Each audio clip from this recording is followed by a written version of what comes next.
আজ সোমবার 22শে চৈত্র 2026 সালের 6ই এপ্রিল। মেষ রাশি, মেষ লগ্ন, এরিস সাইনের জাতক জাতিকাদের আজকের দিনটি কিন্তু অভূতপূর্ব, অতুলনীয় অতিবাহিত হতে পারে।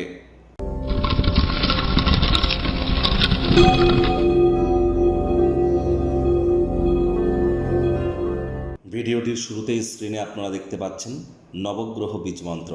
পারলে 9টি গ্রহকেই শান্ত রাখবার জন্য এই নবগ্রহ বীজমন্ত্র প্রতিদিন আপনারা 108 বার করে জপ করুন। একবার মুখস্থ হয়ে গেলে মাত্র 10 থেকে 15 মিনিট লাগে। এটি মনুষ্য জাতির সৃষ্টি নয়, স্বয়ং ব্রহ্মদেবের সৃষ্টি, যা কখনো অনর্থ হতে পারে না। ভুলভাল উচ্চারণ করলেও কোনো নেগেটিভ ইম্প্যাক্ট পড়ে না।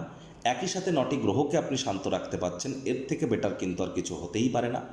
যে ব্যক্তি রেগুলার 108 বার নবগ্রহ বীজমন্ত্র জপ করে, আমি 100% গ্যারেন্টি দিয়ে বলতে পারি 6 মাস পর সে ব্যক্তির কিন্তু পুনর্জন্ম হয়ে থাকে। অর্থাৎ সেই ব্যক্তির জীবনে থেকে সমস্ত প্রকার শোক, তাপ, দুঃখ, কষ্ট, দারিদ্রতা, হতাশা এগুলি নিবারিত হয় এবং প্রারব্ধ সে নতুন করে তৈরি করে এবং তার নতুন কিন্তু ভাব, আদর্শ, সমৃদ্ধি, ব্যক্তিত্বের সমৃদ্ধি সেখানে কিন্তু নিজেদেরকে মহিমান্বিত করতে সক্ষম হয়। আজ সোমবার, চাঁদের আলো গায়ে লাগান, মায়ের সেবা করুন। যদি মস্তিষ্কগত দিক থেকে স্ট্রং হতে চান, ডিপ্রেশনকে যদি ধারে পাশে না আসতে দিতে চান, তাহলে অতিরিক্ত ডিম্যান্ড করবেন না। ডিম্যান্ড বা চাহিদার বাই প্রোডাক্টই কিন্তু ডিপ্রেশন, মাথায় রাখবেন। অতিরিক্ত চাহিদা থাকলে অতিরিক্ত হতাশাও আসবে। মায়ের সেবা করুন। মা মানেই চন্দ্র, তিনি মানেই মাতা, আর চন্দ্র মানেই তো মন।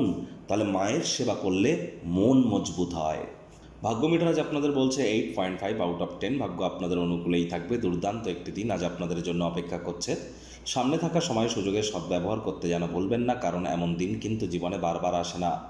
আপনার মন সাম্প্রতিক ঘটনার কারণে বিঘ্নিত হবে। কায়িক পরিশ্রম হলেও শরীর মনে সতেজতা এবং তরতাজাই আপনারা অনুভব করবেন।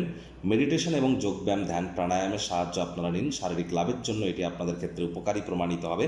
আয় ইনকাম বাড়বে। নতুন উদ্যোগ পরিকল্পনা শুরুয়াত করা যেতেই পারে। বিদেশে বাণিজ্যের সাথে যুক্ত যারা প্রত্যাশামাফিক ফলাফল কিন্তু আশা করতেই পারেন। চাকরিজীবীদের অফিসের পরিবেশ এক প্রকার বেশ। বস কলিগদের সাথে ভাব ভালোবাসা বাড়বে। কর্মে গতি অনুভব করবেন। নিজের মেধা, দক্ষতা, ট্যালেন্টের দৌলতে প্রশংসার পাত্রপাত্রীও কিন্তু আপনারা হতেই পারেন। রাজনীতিবিদ যারা আছেন, জনসংযোগ বৃদ্ধি করুন। সমাজে পপুলারিটিও আপনাদের বৃদ্ধি পাবে।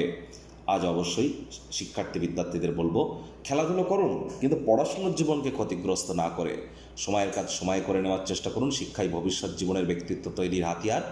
আজ হাউসওয়াইফ যারা আছেন, গৃহের কর্ম সম্পূর্ণ করবার পর নিজের জন্য পর্যাপ্ত পরিমাণে সময় সুযোগ পেয়ে যাবেন। আজ সমাজের তরুণ তরুণীদেরকে অন্তর্ভুক্ত করে কোনো প্রকার ক্রিয়াকলাপে যদি যুক্ত হন, সৌভাগ্য নিশ্চিতভাবে আপনাদের পথে আসবে। সফলতা নিশ্চিতভাবে প্রাপ্তি করবেন। প্রেমিক প্রেমিকা, স্বামী স্ত্রী দিনটিকে যতটা সম্ভব রোম্যান্টিক করে তোলা যায়, সেই প্রচেষ্টাই তো আপনাদের জারি রাখা উচিত। অবিবাহিতদের বিবাহের যোগ পরিলক্ষিত হচ্ছে। যারা প্রেমে পড়েননি তাদের জীবনে স্বপ্নের নারী বা পুরুষের আগমন আজ কিন্তু হতেই পারে। একটু প্রচেষ্টা আপনাদেরকেও করতে হবে। শত্রুপক্ষ, বিরোধী পক্ষ আজ কিন্তু খুব একটি শক্তিশালী থাকছে না।